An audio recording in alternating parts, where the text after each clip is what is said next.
Well, hey there, everybody, and welcome back to the Rate the Record podcast, episode 8 this week. We're back on even numbers now instead of odd numbers, even though episode 7 last week was lucky 7 indeed. Oh my god. I liked it. It was so good. Mm-hmm. I mean, you have no idea. Go back and listen to it. Yeah, you don't know how good it was. You don't know how it was. Anyways, you're joined by your host, Kris and... Savannah.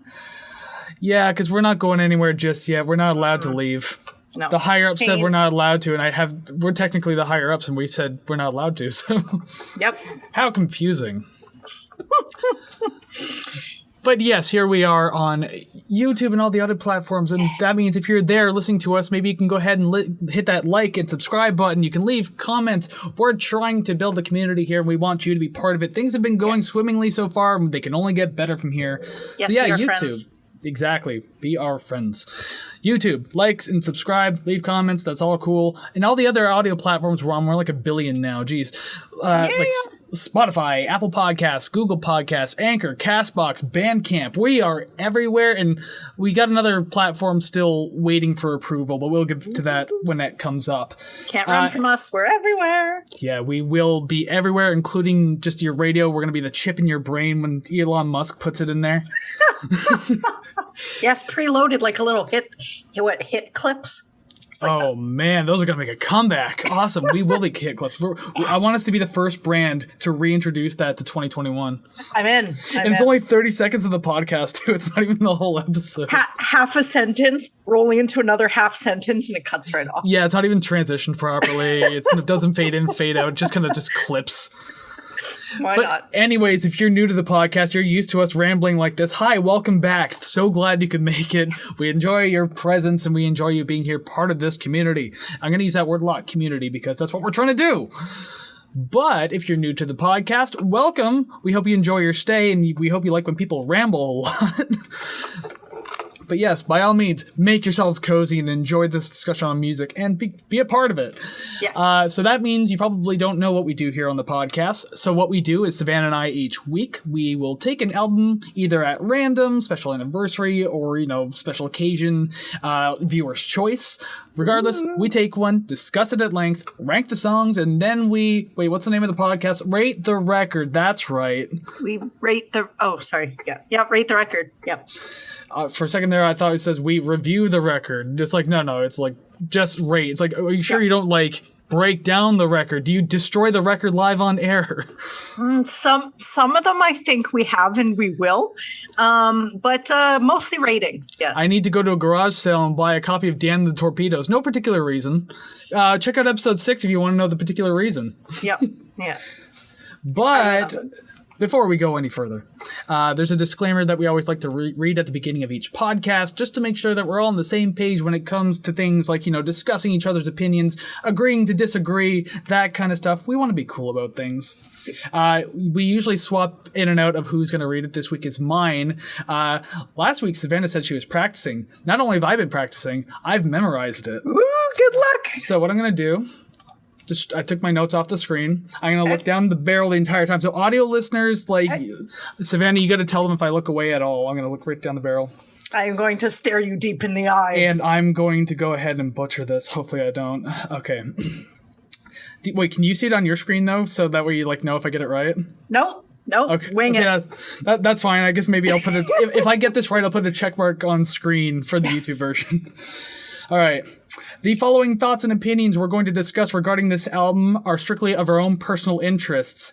We are not professional music reviewers. We are simply two friends having fun and discussing and listening to music.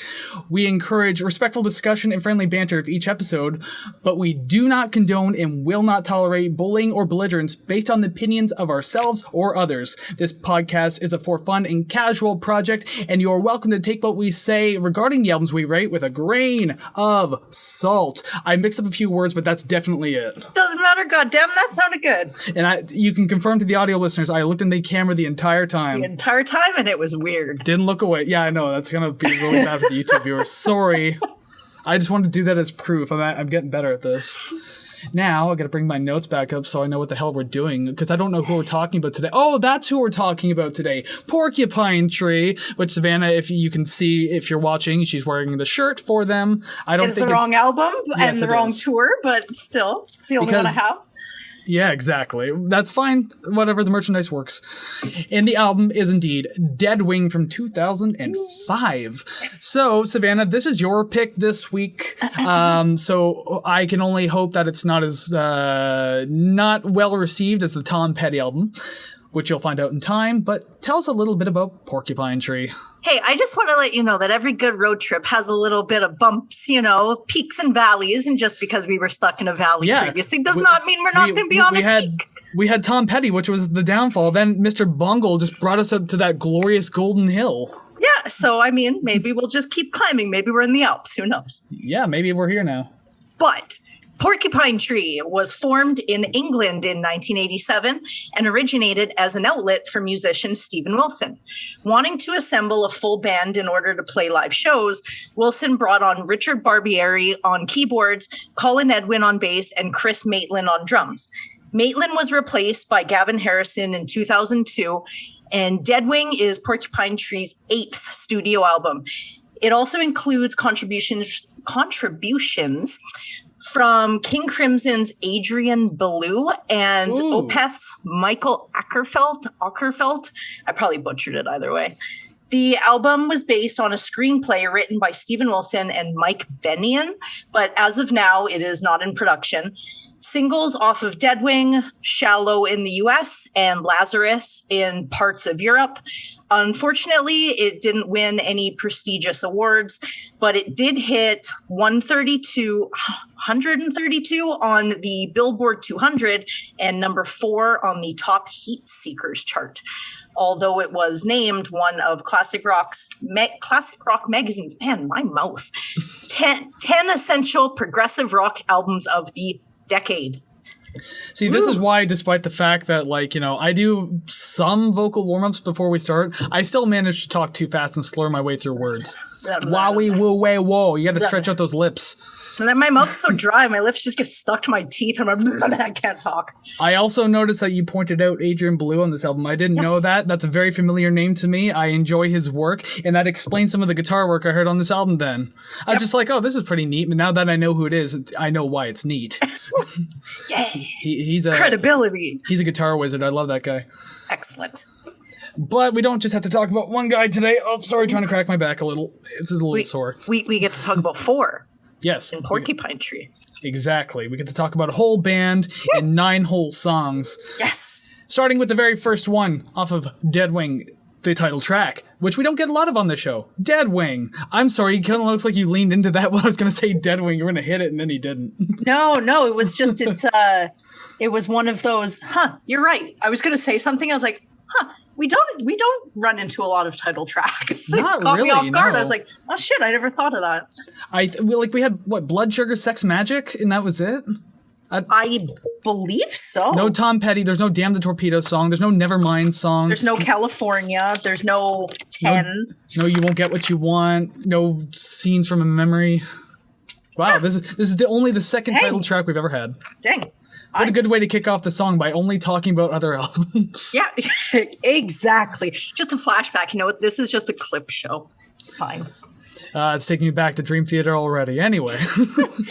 All right. What did you think of Deadwing? Because I've already listened to it a million times. I want to know what you think. I got a good jump scare in the beginning, I'll tell you that much, just to start this all off.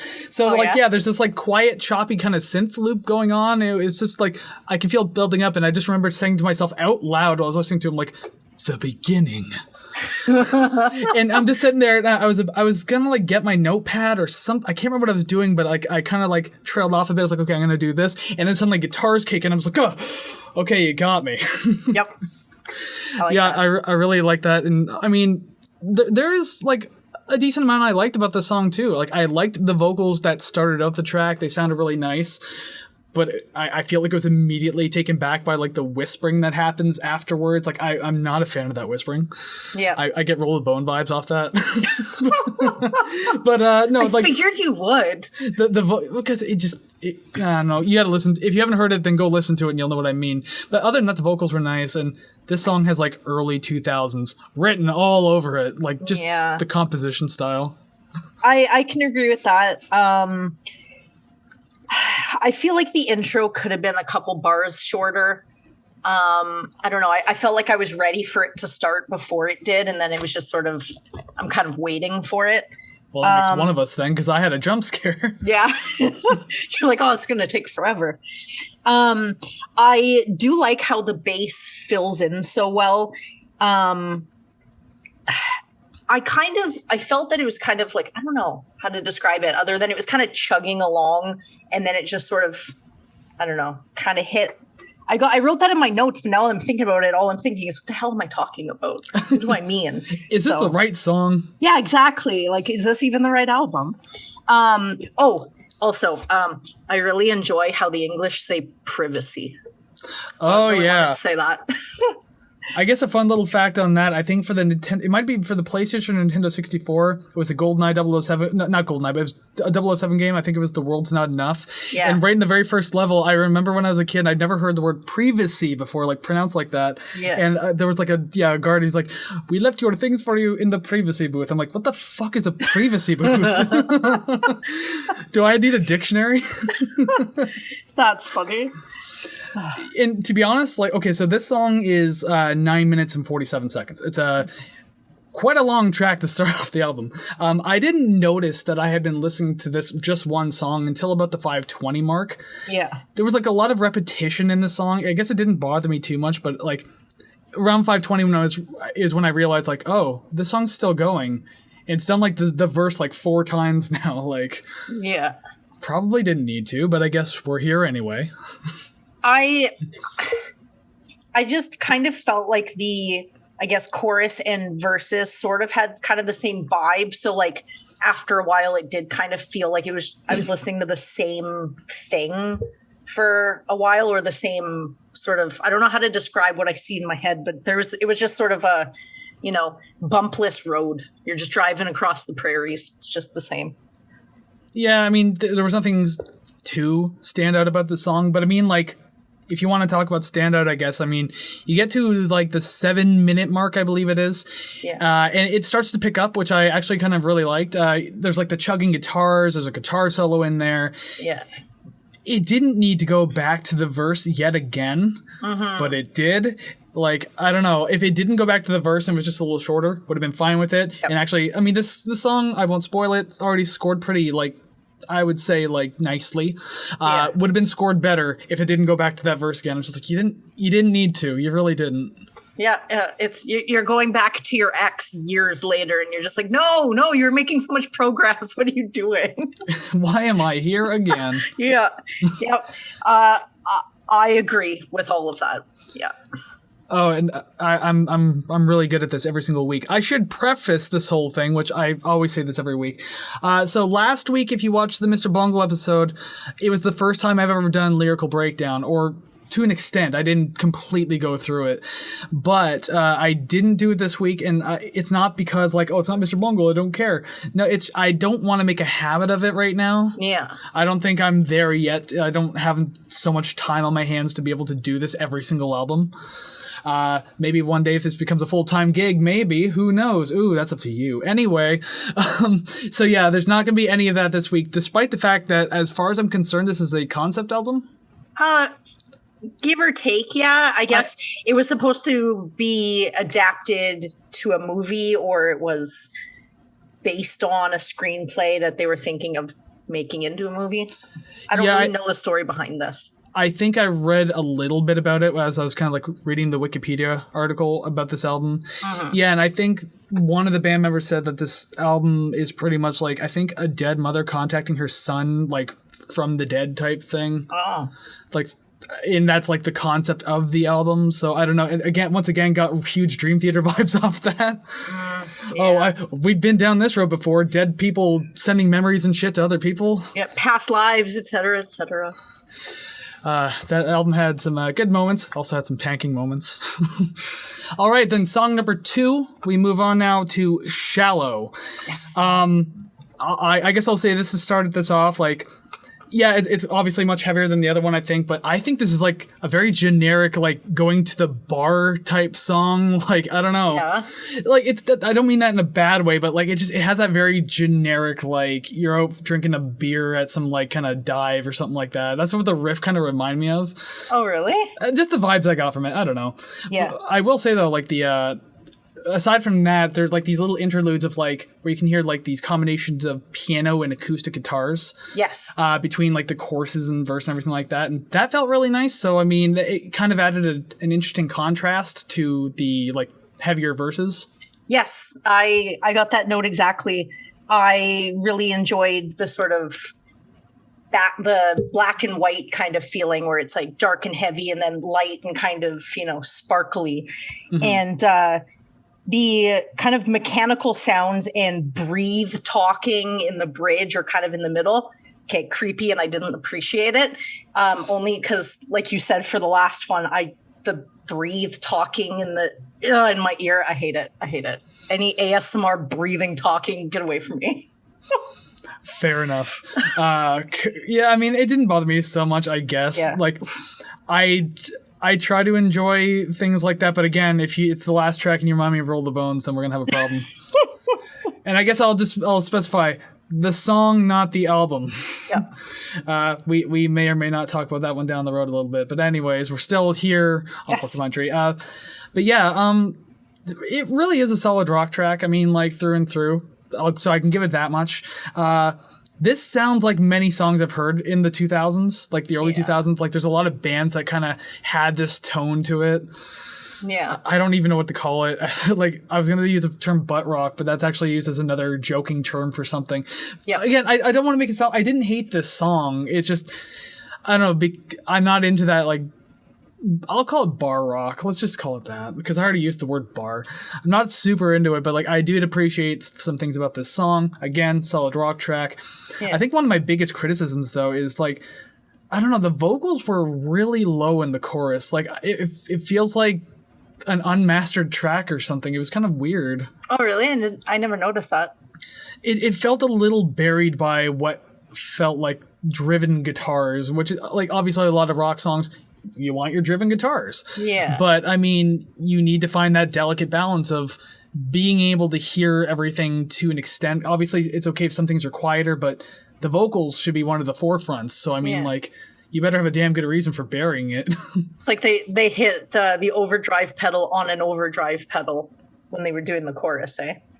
Oh, I've heard some bands who have like 6 distortion pedals plugged in. It's just like an absolute mess of noise. Oh Lord! And blaring screeching coming out of speakers. I've seen some weird stuff. Saying that it's kind of like a, excuse me, I guess a generic rock song or kind of has that vibe. Definitely, it feels that way with the timing because like even at like 4 minutes or so, I feel like it kind of gets its point across and is tied into a neat little package, easily digestible, no long musical interludes in the middle. It's just, definitely single material. Yeah, this one was definitely a little more to the point just because, I'm looking at the song length in front of me here, 4 minutes and 17 seconds. Yeah. So, this one, I could see why it would be a single. Although there's another song on this album that I think would be a better single, but I guess it's not. That'll come up in time. Yeah. But for now, I guess we'll just kind of jump into the next track, the other single on the album, Lazarus. And I've got to emphasize this first note here. This is dangerously close to being a through her eyes moment. Really? I was once the song started, like I usually sit there, like I can stand with this desk. I have like something I can raise here, and I'm sitting there, and as soon as the song kicks in, and like the first 30 seconds, I'm like.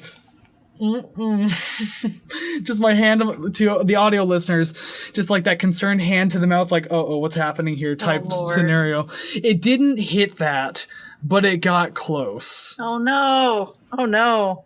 I like it, but to be honest, it is just kind of there. And I thought a come down already. It's only the third track. So it kind of felt a little early, I guess. But what I I guess it sounds like a slide guitar. I don't know if that's what it is. I or got a if note it's, about that, yeah. You know, some sort of keyboard thing, but I'm into it. No, I think it's definitely a slide. They probably got that like little metal thing on their fingers to slide. I'm into that. Before I go any further, I want to make this a thing, and if you're a true fan of this podcast, help make this a thing. So every time like a bad song or something comes up, I want to refer to it as a Through Her Eyes thing. It's like, oh man, this song's really going through her eyes, isn't it? Oh no! No, this song didn't. Though. I will say this: like, it's not scored the best, but it is definitely scored better than that. But making that a descriptor is like, oh no, it has reached new heights of infamy. If I ever say from here on out that a song has gone through her eyes, that means the song is really bad. Oh, but no. this song did not go through her eyes. It's fine. It went through my words. How about let's use another Dream Theater analogy. Oh God. But yeah, like it's clearly an emotional track. You can tell, especially again being the concept album that it is. But hello, adult contemporary. I mean, like. Where did you feel like you fit in on this album? Oh my God. Yeah, this is definitely like the radio sitting on a window ledge in like a 6th floor office. But it sounds like a B-side track to me. It doesn't feel like it belongs at the front of the album. It feels like it belongs farther back. Not only is it an A-side, it's a single. Yeah, well... Yeah, I don't know. I do have 2 positive points about it because I wanted to make sure to say positive things about it. I do like the slide guitar that was added. It's nice. It adds a nice bit of glide, just kind of flowing through the chorus and everything like that. That felt really nice. Yeah. I do like the octave harmonies in the chorus as well, especially noticeable towards the end. That always like adds a nice like layer and like just a bit more width to your sound and everything like that. Expands on the vocals. Really good. So at least it had that going for it. Yeah. Better than Through Her Eyes. I don't recall if I had anything good to say about that song. I don't think so. I think it was just complete downfall of failure. Yeah, saying that you had 2 good things to say about Lazarus, I'm like, you could only have 1 and I'm still happy about that. That's fine. I had 2. All right. Let's move on now. Next song. You hear the word God a lot. Halo is the song. God is a word that comes up like 100 times. God, I love the bass in this song. I said cool bass line to open the track. Yeah. I didn't use the word God though. Yep. And there's also behind it like this really low mixed, distorted synth going on in the background. Yeah. I wish it was just a little louder because I could hear it in my headphones, but like not a whole lot. But if it was a little louder, it would have like felt really cool going along with that bass line. Yeah. But yeah, I mean, like I really liked the opening to this track. It was pretty cool. I think maybe halfway to 3/4 of the way through the song, the sort of dance that the bass and the drums have before the guitar solo, I really enjoy that. And I kind of feel like I could listen to that for much longer than it's there, which sort of negates all my complaints that certain outros and intros could be cut by a couple bars, but exception for this one song. Yeah. Actually, even on that note too, speaking again about the bass, this song gave me a lot of vibes of the band Filter. I don't know if you've heard them. Not much. Aside from the song "Take My Picture," I'm not talking so much about that one. But and Hey Man, Nice Shot, and that's it. That's a great song though. But yeah, this song definitely gave me Filter vibes. If their bassist played around with riffs a little more like this one did, because this was like a really fun bass line. Yeah. One of my absolute biggest gripes about this song. So the entire beginning and verse feels like it's building. It feels like it's getting bigger. And I was expecting an absolutely explosively loud chorus to be let down by just like something that feels like it pulls back and just rides the line. Yeah. Like, I was like, okay, I'm liking this. I like where this is going. And then the chorus kicks in, I'm like, oh. I feel like... feels like it shot a blank. Sorry for the disgusting analogy. like to me it felt like it picked up, but it didn't pick up to the best of its ability. You know, it's like when you pop a balloon and it just sort of sputters out instead of popping. Yeah. So you still got the job done. The balloon still popped. Just you look at it going, what? This is it? They could have made something so much more grand out of it, like that chorus. Just like it bothered me enough that I kept thinking through of it while I was listening to the song. Like, again, love the verses. It feels like they're building towards something, and like there's actually Welcome to the Something by Filter, speaking of which from earlier. Welcome to the Something. I don't remember what the song is called. But it felt like that kind of structure, but the difference between those two, quiet verse building to something, loud explosive chorus that is an excellent payoff. Yeah. Whereas this one just like, it's like it was trying to rein itself in a little bit from getting too heavy. It's just like, why would you? You had the opportunity. It was right there, but you didn't. I don't know. It bothered me a bit, but like not enough to like destroy the score or anything like that. It's still, I'm looking at the score right now, it's rated generously, I'll say that much. Yeah. For this song, for me, I felt like everything felt intentional, where excuse me, listening in my headphones and kind of hearing the different, I guess, layers, nothing felt empty. There wasn't any holes anywhere. It felt like a, very satiny coat of paint. I like that. So I'm starting to appreciate the production of this album, just listening to the little things. Well, yeah, now that you're listening to it on like that critical level. Yeah. So you're things able I didn't to notice before. And that's going to happen too. Like if you just having it on in the background or like singing along to it versus like really analyzing it, like you will notice like layers and just different types of production style that you may have missed each time you've heard it. Yeah, I like that. And the only last note I have on this is like it says I'm not certain if it was a harmonica or synth doing a low mixed solo towards the end, but I liked it. Please just be a little louder next time. Again, with the mixing on this album, just it has a lot of inconsistencies in the mix, like, and it bothers me. Yeah. I'm not the best producer in the world. Obviously, I'm very amateur, but at the same time, like, I know when something needs to be picked up in the mix, and just, I don't know. Again, this feels like an unmastered release. Like, I don't know what to think about it. Yeah, my ears aren't as tweaked to that as yours are. So I'll take your word for that, because sometimes when you're like, oh, I hear this in the background, I hear that instrumental, I'm sitting here going, I didn't hear any of that. I have no idea what you're talking about. Well, I'll say this then on that is because we each tend to hear different things in tracks, so it's kind of nice that we can bring both of these perspectives and just put it all together, so that way it's like, okay, so there was this I didn't hear, there's this you didn't hear, so boom, now this is the entire song. We have a little more of an understanding now, and that's usually how it is each week. Yeah. So that's pretty cool. Nice. Yeah, I got nothing else for that one other than a bass. And the word God for the 100th time. Yeah. It's yeah. All right, song number 5. Arriving Somewhere But Not Here. I kind of like that name. I don't know why, but that's an interesting title. So yeah, this song was a roller coaster for me in a mixed review kind of way. Let's just say that, because I actually really like this song. Yeah. It's one of my favorites. I'll say that much. A very mysterious and ominous opening. I love the atmosphere that is brought up just through, like, what is it, the first 4 minutes? I'm just looking at my notes to make sure this is the right song, because I'm getting the mix in my head. I think it is. Yeah, the first 4 minutes. The first 4 minutes were the best part of this song. I loved it. I loved what it was doing and where it could potentially go. Yeah. But then the drums kicked in and kind of took it away. That's really funny that you say that to me, because I said the music feels disjointed until the electric guitar kicks in. Oh, really? Yeah, because, like, I don't know, maybe I just couldn't get on the beat, so it kind of felt like the vocals or the vocal melody and the music were kind of like, I don't know, they weren't following the same line to me until the electric guitar kicked in, and then it was easier for me to follow.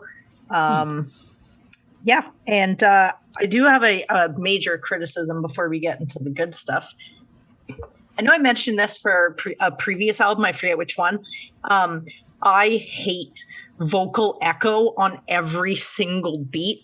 If you do it for a couple and then you let it go, but if you do it on every single, I hate that. So I narrowed in on it on this song. I think that was Funky Monks, if I remember correctly. It might have been Funky Monks. Because it wasn't too long ago at this point, I guess. It's so repetitive, and I hate that. So when it's like you hear the echo and then the beat, but he only says it once, but the echo goes 4 times. Fucking stop. Stop it. I hate that. That might be the worst criticism of the entire album, but I hated that. Wow. And it comes in this one small point. Yeah. But my favorite part was 6 minutes, 55 seconds when they go hard. I kind of have a note that gets near that time, actually. Yeah, as I said, I thought the first 4 minutes were kind of solid gold. I mean, I loved how like soft, flowing, emotional it felt, and just there was also kind of I think I'm using this word correctly, a dissonance in the vocals to the melody. I think like one note's a D and one's an E, and like music nerd talk, I guess I don't know, but I'm very minimal music nerd, but that it's not a good sounding chord if you play them together. Yeah. But it can be used properly when done properly. And I felt it was here, especially when he's saying the actual title of the song, Arriving Somewhere But Not Here. Just the offset of the vocal melody to the actual melody I thought was super cool. When that happened, I actually said, ooh, wow. See, another thing I didn't notice. I had listened to it again. But I thought once those like really tacky, just whatever drums kicked in around the 4 minute mark or whatever, it to me felt like they needed to insert the drums to hold the song's hand, and I think that's like the wrong direction. Yeah. I like, obviously we have differing opinions, but I thought the song was flowing nicely on its own. Also, shout out to the EBow I heard in the song. And EBow, I have one right here, actually, right next to this plastic bag. This little instrument right here, it's an infinite sustainer that you put on guitars. For the audio listeners, I'm showing it to the webcam. Anyways, I heard that in this song. I very rarely hear EBows, and so I get excited when I do. Yeah. Nerd out about them. Really fun little instrument. I like using it. But yeah, you mentioned like around the 20 or 30 mark or something like that? Yeah, 6:55 exactly. Okay, because I said the pickup starting at 6:10 did a little more to redeem the previous 2 minutes, which was like that kind of tacky drum line there. Yeah. Though it did start to slide for me once it carried on a little too long. Yeah. I like this song live much better because it seems more like a jam song. When you're listening to it on an album, I just feel like it doesn't have that payoff that it would if you were just, guitar wanking for 18 minutes rather than listening to an 18-minute song on an album. I guess on that note of long digits and songs, longest song in the album we should have mentioned, 12 minutes and 2 seconds. Yeah. This is the one where I listened to this one and then took a bit of a break because I was like, after a long song, I got to take a break. Oh, yeah. I really enjoyed the quieter portions after the guitar, like the electric guitars ended too. Like I just like that kind of thing in songs if they're done properly. And again, I thought this was done properly. Really, really pretty sounding clean guitars with what I believe are high pass or low pass drums. I can't remember off the top of my head which one's which because I don't use high pass or low pass too often in my production. But anyways, that's just more nerd talk there. Nerd. I'm not a huge fan of how it picked back up at 9:43. I even wrote 9:43. That must have been when the drums kicked back in again. Yeah. Because I know they kicked in twice, and as soon as it did, I kind of just leaned back in my chair. I was like, no, stop. Yeah. The last third of the song was technically fine, but I just wish they did something else with the drums. They could have. Yeah. They could have like made it like slower, chunkier, did polyrhythmic beats, something like that, just to really kind of spice up the ending there. It would have been really cool. Yeah. I like this song live much better. Not that I hate it here. I just feel like a lot of those things lend themselves better to being live. Yeah, sure. I didn't hate the song either. Yeah. I mean, even despite my criticisms of the drums and everything, actually this song was scored nicely as well. I actually didn't even notice the bass tapping at the end. Bass tapping. I don't even remember at this point. Oh, yeah. Because again, I took a break. I left my house, went to go get like a sub for dinner. So at that point, like the song was kind of starting to leave my head a bit. Yep. But yeah, I don't doubt that. All right, so on to song number 6, Mellotron Scratch. I love the drum machine in the beginning of the song. Very, very 90s. But I love how everything sounded in the song so far in the beginning. Thought it was really cool. I wrote, I dig the drum sound against the guitar. Like, definitely. I liked that was a drum sound that they could contain within the song, that they didn't have to spread through the entire album, and that they did something different. Yeah, and it didn't even have to stand out too much either. Like, it was a bit softer in the mix, but that's actually okay. Yeah. It's because usually if you mix drums, they got to be a little like harder hitting and emphasize certain things. But I don't know. This one felt nice the way it was. And also, too, I love that they actually used a real mellotron in this song. I'd be very angry if this song was called Mellotron Scratch and they didn't use that instrument. It's like you have a song called My Electric Guitar and it's played on a fucking flute. Like, it wouldn't make sense. So thank you for actually using the real mellotron. Yes. All over the song. I heard it was really great. It does feel very 90s to me. Yeah. Very, very much so. And I like this song more than I did. I feel like it was always one of those auxiliary songs that I would just skip to get to the one that I liked. Mm-hmm. But I don't know, the more I listen to it, maybe it's because I don't have that exposure to it that I can kind of pick it up fresh. But I like it a lot more than I thought I did and thought I would. So. Yeah, and actually, I feel the same way. I mean, I don't feel the same way, I guess, because I hadn't heard this album before. But I can say I feel that way as compared to listening to Lazarus, for example. Yeah. This was like another ballady kind of track, but this one was definitely better than Lazarus. I enjoyed this one a lot more. Although probably didn't need like the heavier portion near the middle of the song. Mm-hmm. It could have been better a minute or two shorter without that particular portion, because the song, I'm looking at the list here, 6 minutes and 57 seconds. You could have made this just under 5 if you took out that portion, and it would have been fine, just fine. And I quote, "The end feels like the song should have ended, but this is the live last encore version." Yeah, they just bring it out for like a reprise or something like that. Yeah. And it's like the song ended, but you're just jamming for the last 10 minutes and then you're off stage, you're done. Oh, the singer just bowed to the audience. He's walking off while these guys are still jamming. Okay. Yeah, something like that. House lights just went on. God, this concert never ends. Yep. Yeah. I liked it. I don't know. I did kind of get a little, okay, are we done yet? Near the end, or okay, we didn't need that. But aside from that, I liked it. Well, that's going to happen on an album where most songs are like over 6 minutes or something like that. Yeah. Because again, 6 minutes and 57 seconds. And actually, transitioning into the next song, I guess, I mean, it's the shortest song in the album, which is actually 3 minutes and 47 seconds, which isn't exactly a short song. It's just above average. I'm surprised it wasn't a single. Yeah, I did mention that earlier, how like there was another song I thought would be a single. This is it. Not only for its length, but even its composition feels like it very well could fit on radio play. Oh, for sure. I kind of... Oh, yeah, the song's called Open Car, by the way. I don't think I said that. Yeah, we're on to Open Car now, track number 7. So... the vocal melody with the guitars in the beginning, like singing the exact same notes. Yeah. I'm never usually a fan of that. Like, there are songs I like that in. This is not one of them. It felt tacky. But what I do appreciate about it is how polyrhythmic it is as compared to the drums, because your drums are your basic like 4/4 beat. But like, I'm not really good at counting, but I can tell it was like in polyrhythms. Like it was like in 3s and then 4s, 3s and then 2s or something like that. I don't know. Someone better at music theory can correct me. Yeah. But I mean, you can kind of tell because like certain phrases don't end on the beat properly, and it just kind of keeps talking, and it feels like it missed the beat. But that's kind of the point of polyrhythms. Like if you're good enough to do them, then everything ties up in the end, and it actually sounds really cool. Yeah. I'll take your word for all of those word salad you just said. That's what I'm trying to explain it as easy as I can, because I know you said that you don't really know these terms or anything so well. I mean, if you're talking about prog rock music, you're gonna you'll probably hear a lot of polyrhythms too. Yeah. And there's like songs I can give examples of, but I won't do that here.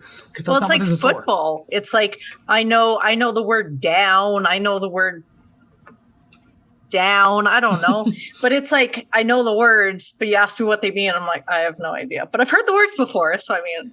And me being a football fan, let me tell you a thing or two. Please don't. This is becoming a sports podcast where I only talk about CFL football and that's it.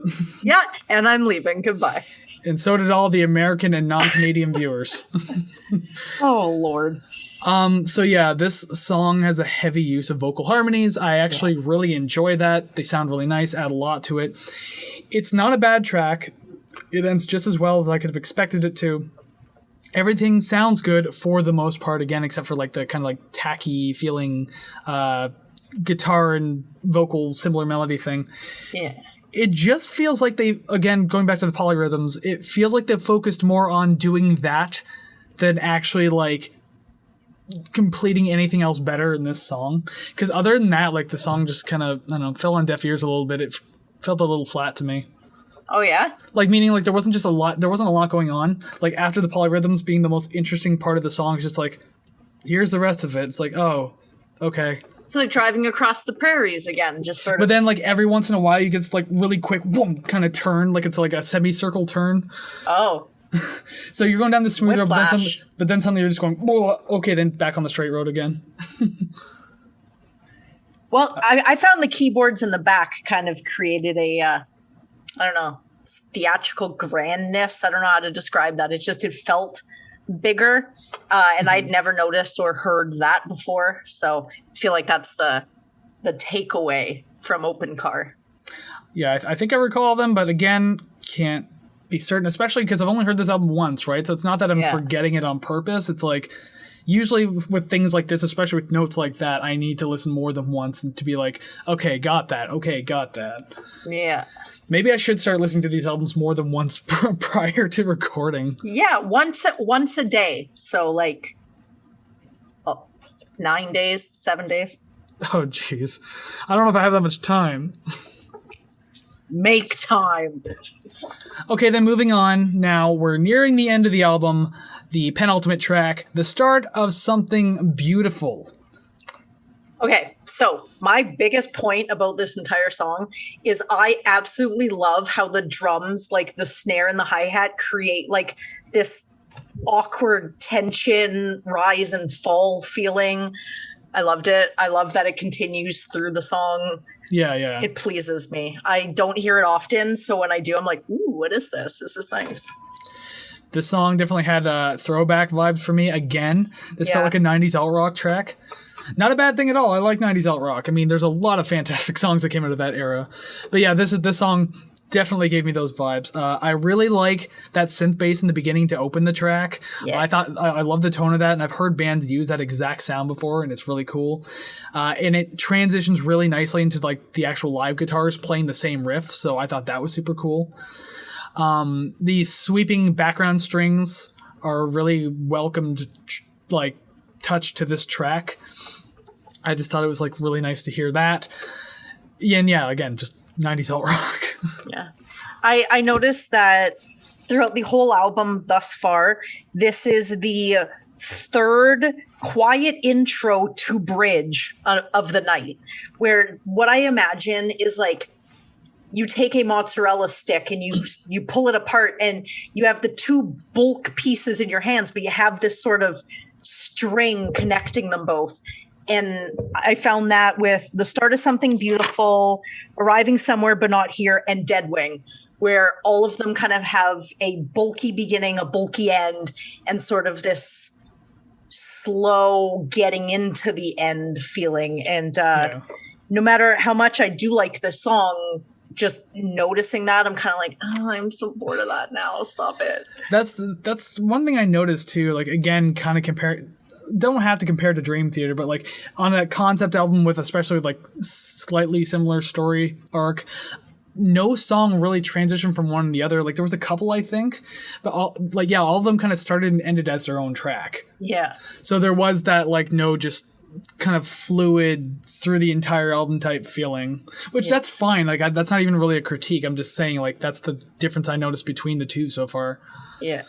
Again, with the mixing, the coarse vocals just felt low.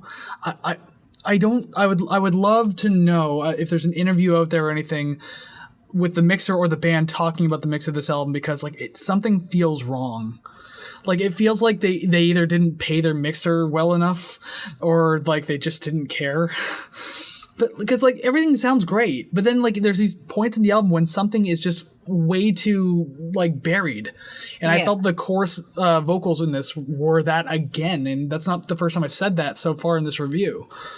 So I don't know what it is, but it started to drive me nuts after a while. I was still trying to enjoy the album, but it stood out to me just like, what the hell? So mentioning the production team is Steven Wilson, Gavin Harrison, and Richard Barbieri. So singer, guitarist, drummer, and the keyboardist, all three of them produced it. Never let a guitarist be in the mix. He's actually a producer that produces a lot of other people's stuff now. I certainly hope he doesn't prioritize guitars, because I also noticed amongst the quiet vocals, there's like louder guitars too. Yeah. So don't. It's like a drummer too. Just like but the drummer's louder. It's like no, don't. Yeah. I honestly don't know the behind the scenes of it though, so I don't want to critique it too much. But just, I don't know if I'm listening on the wrong set of headphones, on the wrong speakers, because I went from headphones to speakers to make sure I was hearing the same thing, and essentially it was. Yeah. So that's why I'm sitting here wondering, like, what happened? Like, why is this? Yeah. Well, maybe they'll remaster it coming up. Who knows? You know, maybe they hear the same thing you do, 15 years later? Oh, that means we gotta wait till 2025 and we'll redux the album. I'm in. I'll still have this t-shirt. All right. And actually, the last point I do have too, from 418 on is a really, really great stretch of song. I've mentioned this before. Actually, I know I mentioned this with Dream Theater. This song reminds me a lot of like the band Between the Buried and Me, who takes like a lot of inspiration from like prog rock and classic rock type bands. It sounds like BT Bam. This is verbatim, by the way. BT Bam, if they deconstructed any number of tracks from their album Alaska, and I mean, even if you haven't heard that, that's fine. But like, I got really heavy vibes of that because like Alaska, it's like a really kind of like complex, like super well written album. But like this sounds like Alaska if you took out a lot of the flavor, let's say that much, and just kind of left it as it's like bare bones type rock track. But I'm gonna agree because I've never heard it. Maybe we'll do it one day, because I mean, Alaska is a really great. I mean, Colors is better. Look, I'm not going to talk about BT Bam. Now's not the time. See, again, if you've listened to all of our podcasts before, this is what we do. We start talking about other music. I will say though, as much as I can critique the vocals and everything like that, and compared to Alaska, saying, "Oh, it's the bare bones version of Alaska," it's like that song. I really, really like that one. It's one of my favorites on the album. Yeah. So that's my praise for it. Even though I said a lot of nice things about it. Okay, let's go up to the closer now. Final track, Glass Arm Shattering. Yep. What you got? Yep. Yeah, I don't know. It was there. Definitely logical for a final song. It felt very resolution-y, like an actual come down, aside from Lazarus being track 3 feeling like a come down, where it makes sense because it's the last song. Mm-hmm. For this song, I actually really noticed the length. I was done with it before, like there still was 2 minutes to go, and I was like, okay. Your turn. Well, then I'll be the one to praise this song, because I really like this song. Yeah. So I'm going to skip ahead my notes here, because this ties into when I talked about previously, like, gave me Between the Buried and Me vibes. This song gave me Cynic vibes, which is another really excellent band that we're probably going to have to cover one day, like, really for real. Again, they're two very different bands, though, and I'm pretty sure people who know one or the other will agree with that. But the idea is, like, there's something about this song that reminds me of, like, their mid to late 2000s material, and just since it reminded me of that, I started feeling really good about it. The bass chords in the beginning are super pretty. I love them so much. Like, I love bass chords too, especially when they're like clean tone. Sounds fantastic. Yeah. There's layered vocal harmonies in this that sounds so beautiful. Like it's a mix between like meditation and lullaby at that point. Just like I adore it, and this is just a really nice ending to the album. Kind of lets you drift out on a feeling of peace. Just yes, it's okay that there wasn't like a lot going on with this song. I like that. It's fine because again, it's just a closer. It's like, you know, the end of the storybook. There's not a whole lot of information at the end of the story. It's just kind of the wrap up at that point. Yeah. And that's what this was. And so I appreciate what it did. Probably one of the best songs on the album. And so here you are, probably putting it at number 9, and I'm gonna have it higher on my list. So I mean, I don't know. It's none of your business what I did. It will be in about 5 minutes. No, it's gonna be everybody's business. I did enjoy the turntable static, though. There's something about that in a song that just. It makes me feel good. I can hate the song, but I like that sound. Needle at the end of the vinyl kind of skipping thing. It actually, the song started and ended with it too. Yeah, I like it. I enjoyed that. I'm on it. It's kind of a cliche addition, but if it fits, it fits. Like, who cares? Yeah. You can have the ugliest foot in the world, but if it fits into the pretty shoe, then wear the pretty shoe, you know? Like, it doesn't really matter. Exactly. Go for it. I got nothing else to say about this song other than I really enjoyed that. Shout out to all our foot fans out there. No, how about... Go to our WikiFeet profile. I can't wait till we have one. Oh my God, I hope we do one day. Oh, geez. I hope all of mine are just paparazzi shots. That or you just so happen to be wearing socks in all of them, so then people rate you 0 because, like, we can't even see the crinkles of her soles. Yeah, I sweat all the time, so I have, like, socks on. Like, normally I'm wearing mittens, sweaters. It's crazy. Yeah.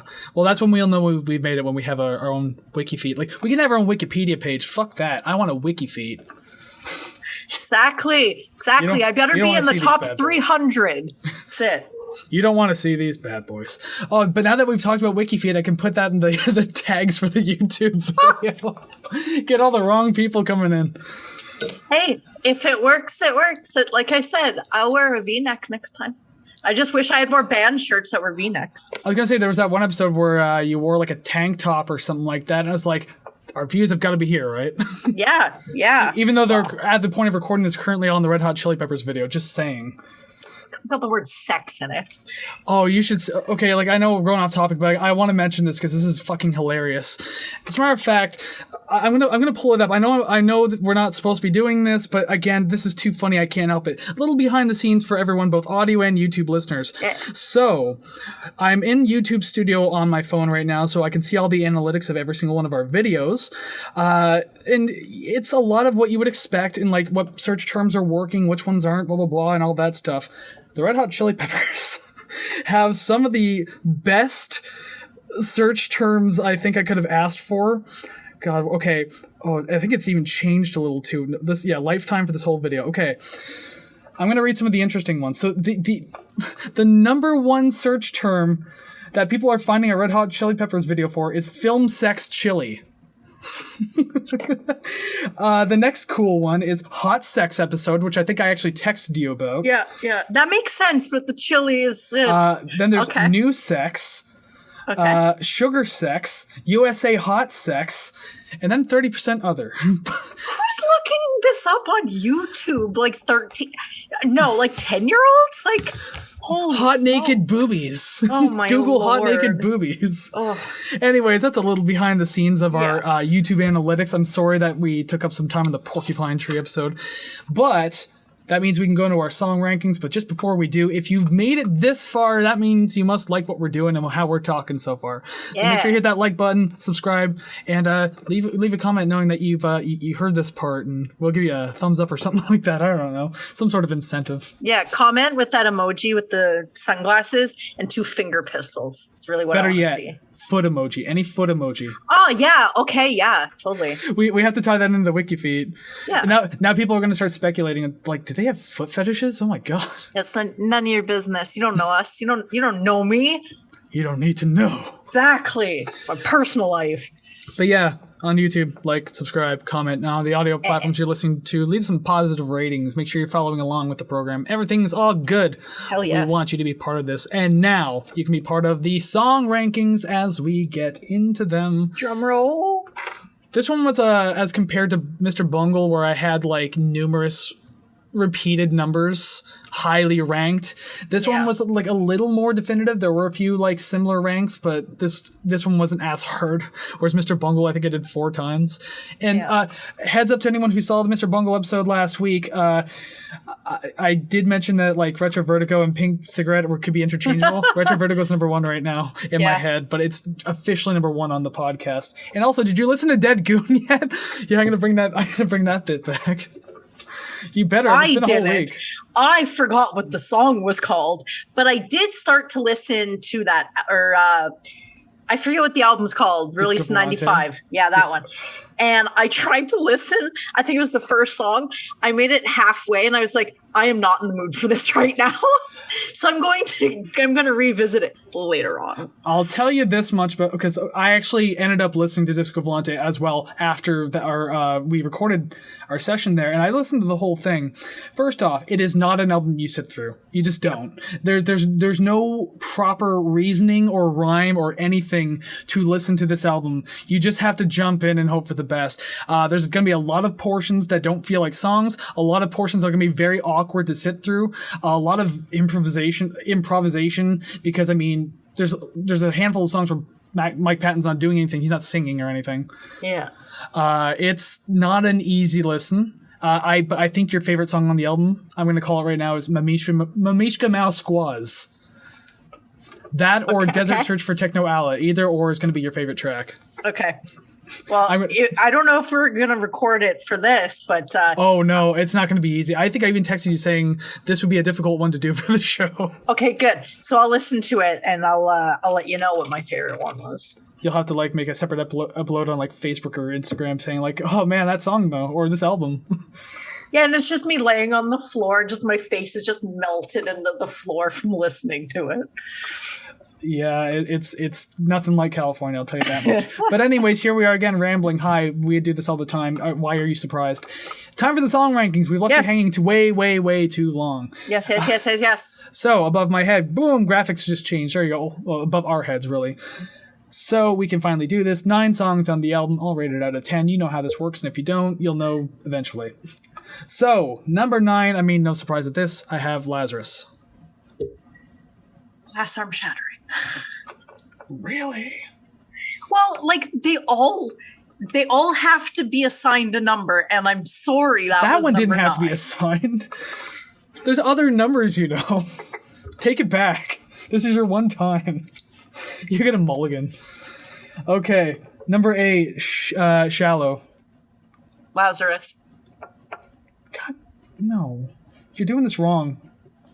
As I do everything. Opening the application process for new co-host starting now. Just Savannah's 2 weeks notice is officially handed in as of this episode. By the way, I should have mentioned this first. We're kind of a little late into it. We're gonna get 1 song. I think we're gonna get 1. What do you think? Oh yeah. We're already 2 through, and we're already screwed for that. So we got 7 more to go. Okay, I'll go along with you, but I have a feeling we're not gonna get any.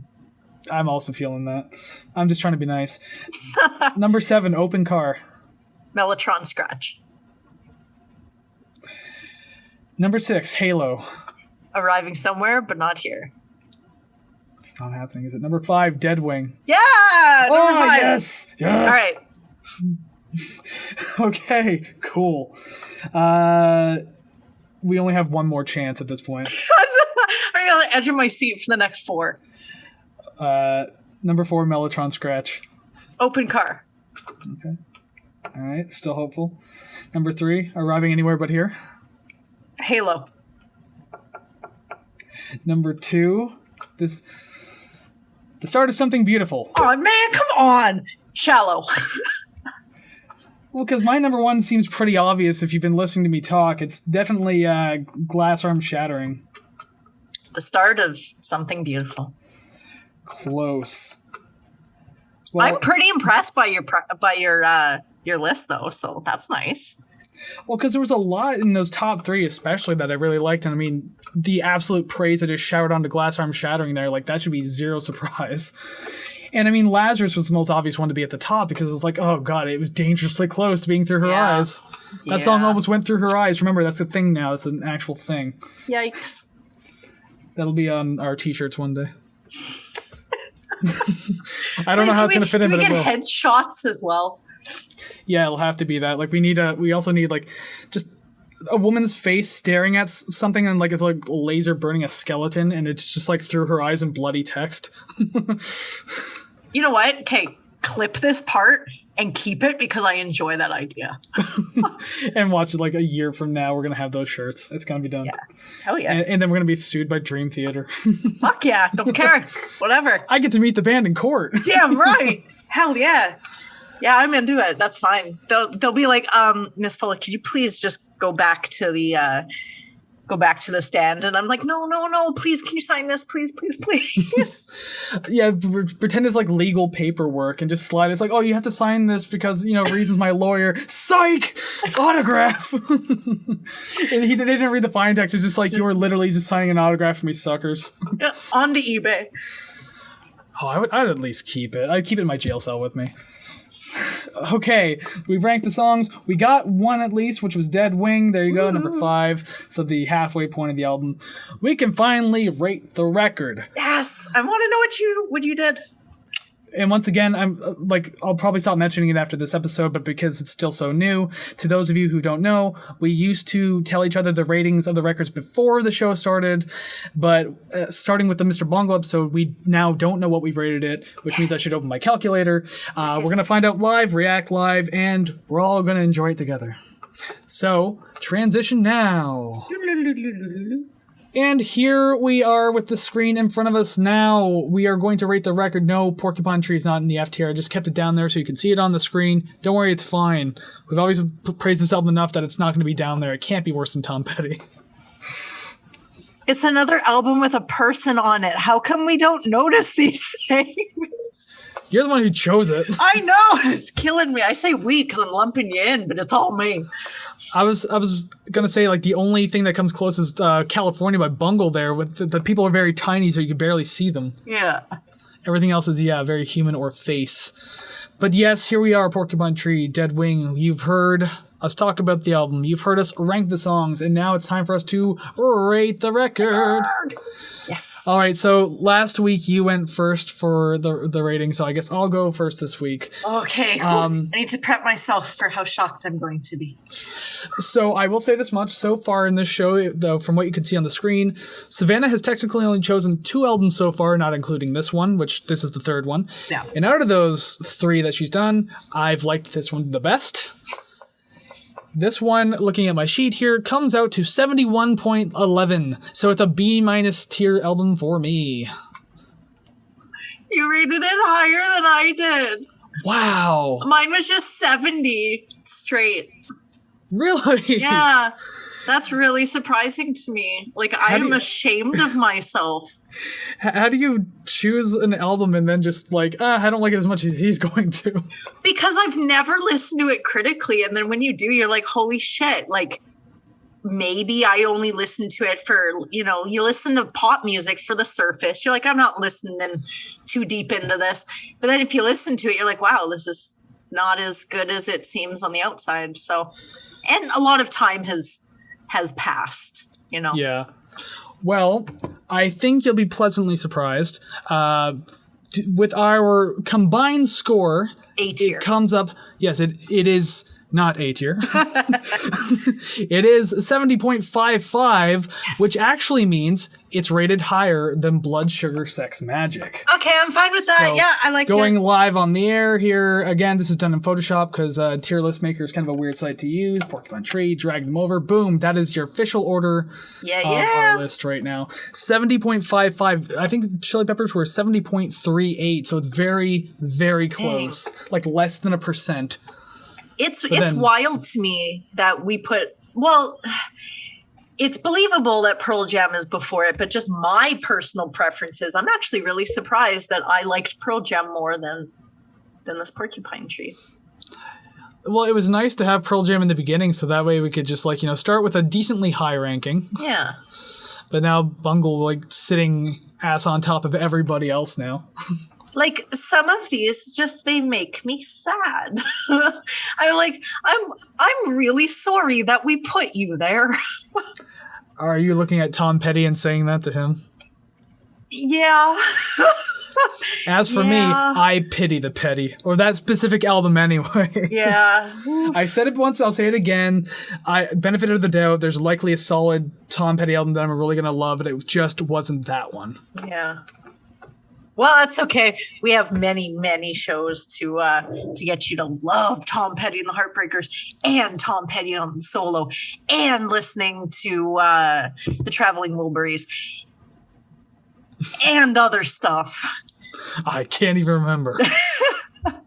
All right, there you have it. That's the album rated now. We have another B tier album on us, B minus to be specific, since it's 70.55. But hey, that's not bad at all. You're in good company. B stands for beautiful. More or less, yeah, although I don't think you'd think that about the Chili Peppers, but I think so. You know what? I'm willing to compromise to keep my position as co-host of the show. The applications, they can stop now. I'm not leaving. You can send them to my personal email and I'll look over them at the very least. I'm not leaving. I can cut you out of the call right now. I'm not leaving. It'll just be me to end the show. That's it.